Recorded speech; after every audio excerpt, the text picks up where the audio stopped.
Ta-da! Face reveal. Anyway, I just got back from seeing Transformers: Rise of the Beasts. I'm literally in my living room right now, as the memory is still fresh in my mind of seeing that movie, and I enjoyed it. It was such a good movie. Now, for starters, one, this is the last film I'm ever going to see in a movie theater. Let's be honest here. The movie theater sucks. It's a terrible experience. Go watch The Usual Suspects. He's a YouTuber. I love him. All-time favorite. Been watching him for like a decade. He made a video a few years back called 25 Reasons Why I Hate the Cinema. Go watch that video. Everything he says is the reason why I don't dislike the cinema. Same thing. Anyway, regardless of that, this movie was pretty freaking good, if you ask me. A few things to clarify. One, I went into this movie knowing nothing. I saw the first trailer, and that's it. I saw some promotional images where they show the full characters, like Nightbird, Scourge, Battle Trap, all that stuff. Transit, we'll get to that in a minute. And that was it. I never saw the second trailer. I never really saw anything else beyond that. And I loved the marketing. Everyone was talking about how, the marketing was so awful white. I loved it. I love the fact that this movie was marketed very strangely.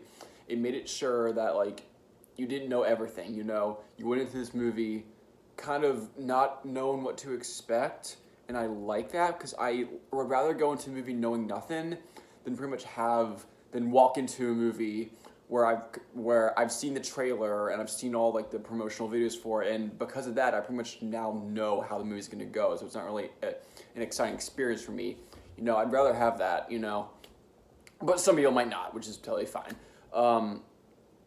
But yeah, I saw the movie and I thought it's probably the best Transformers movie we've had. That's about all the Transformers, because Bumblebee, it was a solo spin-off film.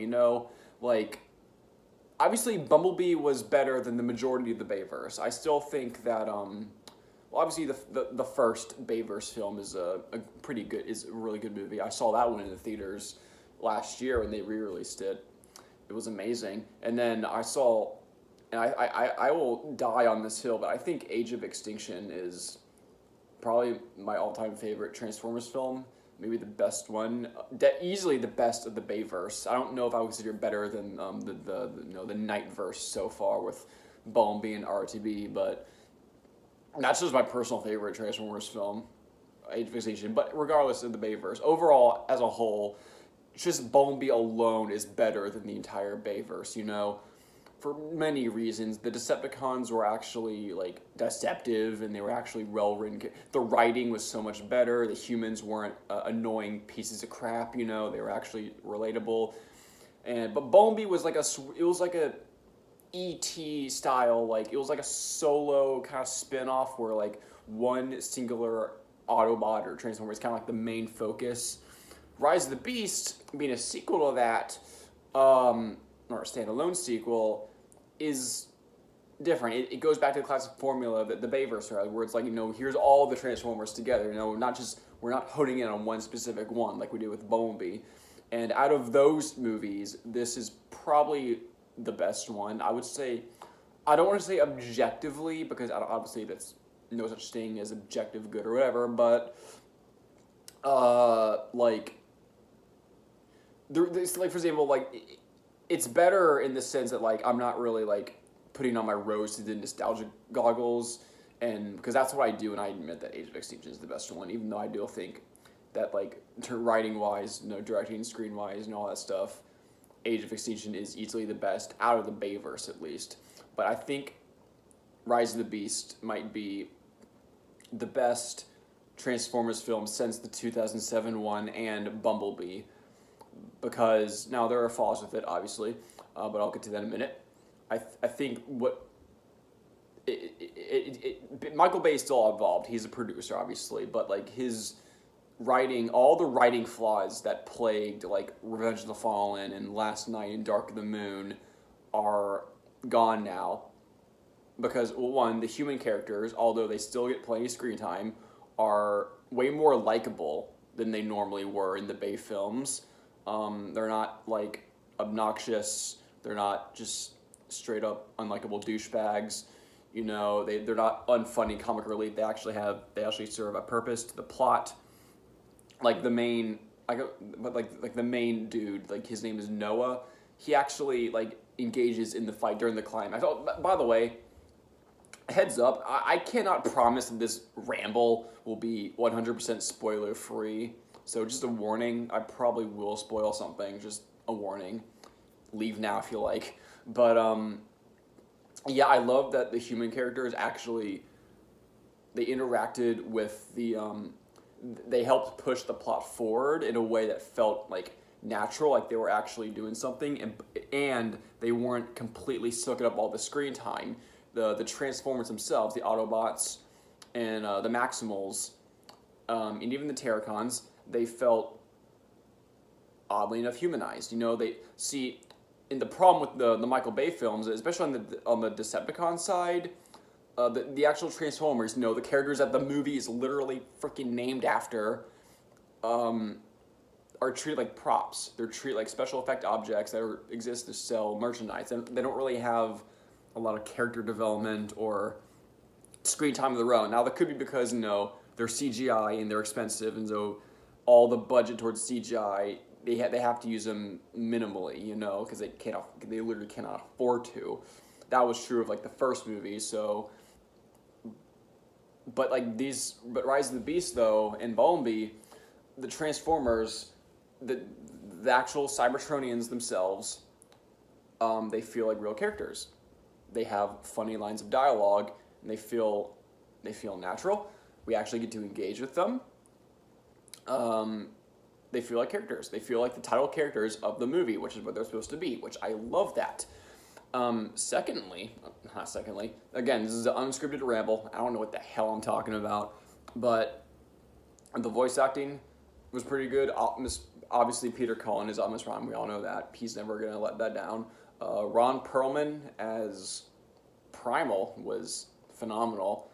I don't know the names of all the voice actors, but I know Peter Dinklage was Scourge. He was pretty good. The one that really kind of threw me off guard when it was announced was Pete Davidson as Mirage. I didn't know how the hell that was going to go, but you know what? I think it worked in the end. I think he was really cool in that role in the end. Worked for the character. And I think it's a really refreshing breath of fresh air that like the main kid appeal character is not Bumblebee. In fact, I guess this is a spoiler alert, but Bumblebee actually sits the movie out.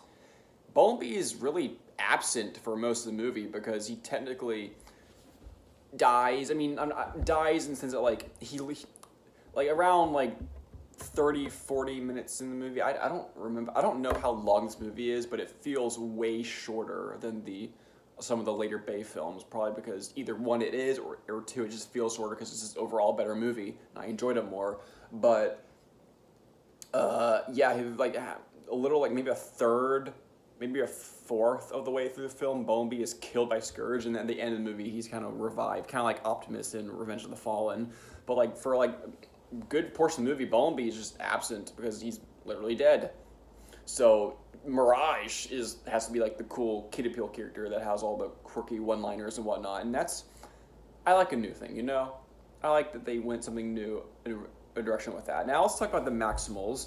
I thought the Maximals were okay. I feel like I was a bit underwhelmed.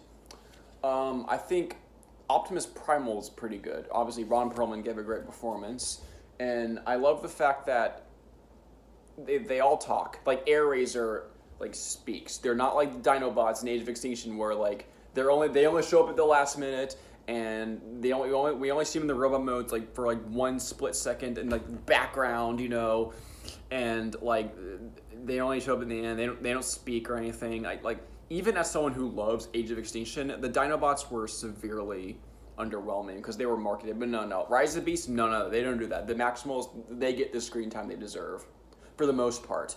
Like Primal and Air Razor definitely do. Cheetor and Rhinox are very, I'd say, underutilized. Again, now, spoiler alert, I guess. Movies are spoiled if you're watching this far, but like we only see the robot modes for the Maximals like towards like the very climax. Like, we see Optimus Primal in his robot mode when he says maximize. We see Cheetor in his robot mode when he's like charging and defeating a whole bunch of like Terracon armies. We briefly, for like a tiny fraction of a second, see Rhinox's robot mode. And then we don't really see any good close-ups of him fighting. And then once the battle's over, he's back in his like Rhino mode again. We never, ever... Okay, this part really kind of disappointed me. We never see A-Razor in her robot mode. Because, in fact, during a battle, it's like Scourge throws this like weird like bomb on her. Not bomb, but like a weird device that kind of like corrupts her and like takes over her mind. And so like she has Primal kill her because she would rather die than be taken over by Scourge. So like she dies before we ever get to see what her robot mode looks like. And she's not like magically revived at the end of the movie like Bumblebee is. No, she's gone. So that's pretty disappointing that we didn't get to see. I feel like as a character, A-Razor served fine. She served her purpose as like the one who leads, the kind of like the mentor who leads the Autobots and the humans to the Maximals and kind of gives the exposition and helps. But I would have liked to see her in her robot mode. That's disappointing. But you know what? It is what it is. I'm glad Primal got to shine. I'm glad that we got to see a little bit of Cheetor. I'm glad she got to shine as a character. She was a relevant character before they killed her off. Now the Terracons are pretty cool. Like Scourge is really menacing. I like this guy quite a bit. Nightbird and Battletrap serve mainly as like kind of weird henchmen sidekicks, but they're not completely underutilized. You know, Nightbird, actually, I was surprised to find out that Nightbird actually did more and had more dialogue and more spotlight attention than Battletrap. Going in, I thought it was going to be the other way around, but Nightbird proved pretty cool in this movie. Battletrap 2, he was more of a, I didn't know what personality-wise Battletrap was going to be. I was not really expecting him to be kind of like I wasn't expecting any one-liners out of him. Like, I remember he said something funny, I'm not sure what it was, when they were battling, like, Wheeljack and RC. He was kind of like animated Lugnut or, like, Armada Demolisher, where he's, like, kind of like the big doofus kind of dude, you know? Like, I wasn't expecting that out of him, but, you know, it surprised me, and he did pretty good. I liked his little mace weapon.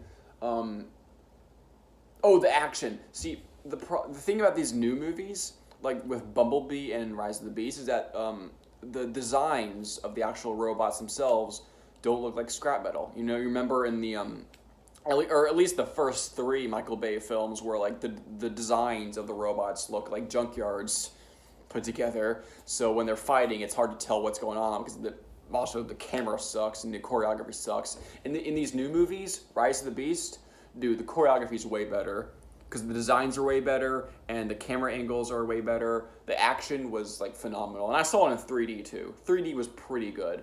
I'd say that was really nice. Unicron, he's pretty good. We don't see him outside of his planet mode. It's not really hinted that he turns into a robot. He's just a giant planet, and I'm fine with that. You know, I was really surprised how much influence this movie borrows because the first movie, Bumblebee, was mostly G1 influenced. You know, it was pretty much derived from G1 material. This new movie, Rise of the Beast, it borrows plot points and kind of like tropes and cliche elements from a bunch of different TF sources. Like obviously Scourge being a black like truck, that's obviously RID. But I noticed RC, her design was kind of eerily reminiscent of like her design in Energon. And towards the end of the film, where Mirage kind of like, it's kind of hard to explain, where he's kind of close to death, so he's able to like mass shift his body into like a suit for like Noah, the human character, to wear. And so he is literally fighting Scourge in the suit. That was very eerily reminiscent of like Kicker from Energon. So I wasn't expecting callbacks to like Energon of all TF sources. And also the Terracons in this movie are kind of like mass produced because Scourge, Nightbird, and Battletrap are like the generals, and the rest are like these like weird freezer like mindless drones that are just like mass produced by Unicron. And I felt that was very similar to like the Viacons and Beast Machines. So like there's all these different sources that this movie is pulling from for its references and inspiration. I found that really cool. I wasn't expecting all these neat little callbacks. And on another thing, speaking of callbacks, the movie is set in '94, so like the soundtrack is literally nothing but like '90s hip hop, like Notorious B.I. There's a scene in the movie where he's like Noah's about to go like rob a bank or whatever because he's trying to make ends meet, and like the two guys in the car are listening to "Represent" by Nas off of the Illmatic record. And I was bobbing my head to that while sitting in the theater because that was really cool. Yeah, I'm trying to think of what else to say. Oh yeah, one last thing. Remember the character Transit? Yeah, I remember how like when Hasbro released those like weird photos of like here's all the character models. We got like we saw Freezer, we saw Rhinox, we saw Primal, we saw Nightbird, Battletrap, all that stuff. There was a Terracon called Transit. Yeah, he doesn't exist. He's never in the movie at all. Don't even mention him. His name's never mentioned. He's never shown. We don't. No, he just straight up does not exist at all. So I'm guessing he was cut last minute. He was just canceled last minute, probably. I didn't stay through the whole. So I'm hoping that maybe there's an end credit scene because obviously I left during the end credits. I'm not gonna see the whole thing. I need to use the restroom for crying out loud. But I'm hoping they explain that. I have not watched any other reviews of this movie, so I don't know what to think about, or if we know for a fact if Transit is going to exist or not. But yeah, that was kind of disappointing because he looked really cool, and then we watched the movie and oh yeah, there's no Transit. There's no such thing as a Terracon named Transit. Never appears once, never mentioned once. So yeah, a bit underwhelming. But you know what? I thought the movie is pretty damn good. Would I say it's better than Bumblebee? I don't know. I need to probably rewatch Bumblebee. But I'd say it's probably on par with the first movie. No, the 2007 film. I'd say Bumblebee is definitely better than that movie. But Rise of the Beast and 2007 are almost on par. I'd say Rise of the Beast is maybe a little better than 2007. And then again, there's Age of Extinction, which is, I'll fight you to the death on this. Age of Extinction is phenomenal, but, I don't know. I need to, like, binge watch all the movies and do, like, a proper tier list and whatnot. But yeah, that's my thoughts on my, 18.5-minute ramble on Rise of the Beast. I thought it was a really good movie. I definitely recommend checking it out. I'm going to see what other people think about it. I have not watched any reviews of this, so I don't know what the critics are thinking. I don't know what the other Transformers fandom is thinking about it. But yeah, I'd say it's really, really damn good. Go watch it in the theater. Or if you're like me and you hate the theater, just go get it on Blu-ray or something, which I will do. And yeah, it's about it. This is Power Rabbit 999. Face reveal. Signing out.